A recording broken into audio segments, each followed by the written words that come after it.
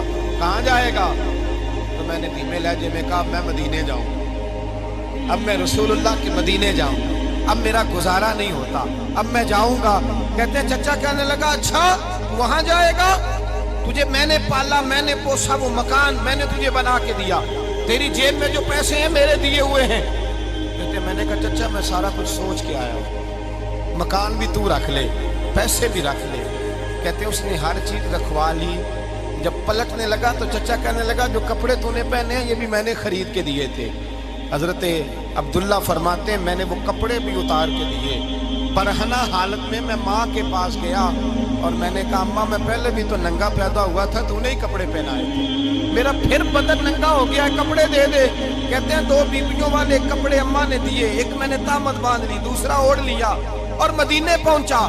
کہتے ہیں جب میں ٹھنڈی رات مدینے پہنچا تو کالے رنگ کے حبشی غلام حضرت بلال دودھ کا پیالہ لیے کھڑے تھے، ہاتھ میں کھجوریں تھی، کمبل تھا. کہنے لگے آجا آجا. مصطفیٰ نے فرمایا تھا قبیلہ مزن سے میرا غلام آ رہا ہے، میں ساری رات سے تیرا انتظار کر رہا ہوں. حضرت جناب سیدنا عبداللہ رضی اللہ تعالیٰ عنہ فرماتے ہیں میری مشکل آسان ہوئی.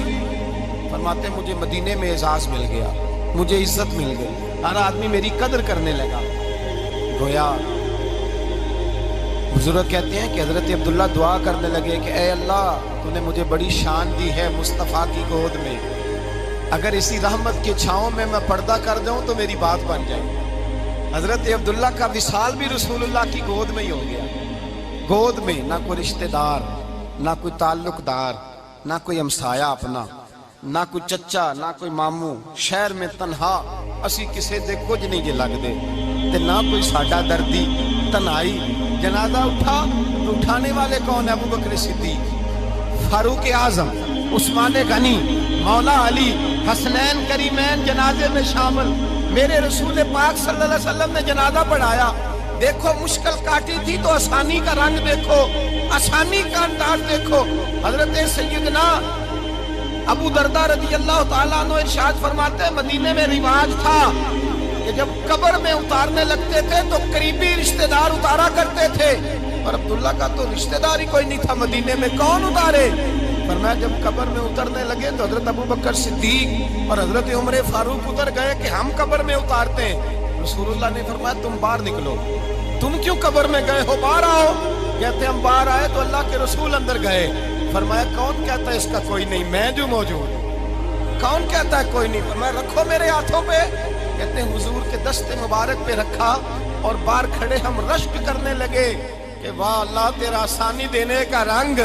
آسانی اس نے مشکل برداشت کی تو رب نے مصطفیٰ کے قدموں میں آسانیاں عطا فرمائی. پسے اور حضور نے قبر میں رکھا، نبی پاک نے.